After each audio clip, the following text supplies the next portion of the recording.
Well, today we're going to be working in lesson 7. This is what our end file will look like, more or less. Now I encourage you to make the files your own so it doesn't have to look like this. So make it more interesting. Maybe change the titles around, maybe change the color.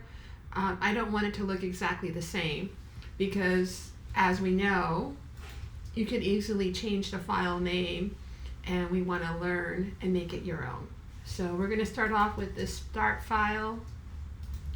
Other issues or other files that we'll be using are the one they call a Premiere Episode, or they call it Match Font, and also Metal Texture. So here we'll be using that metal texture in the typecast.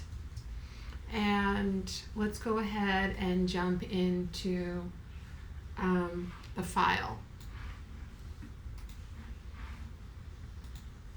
So we're going to open up our start file,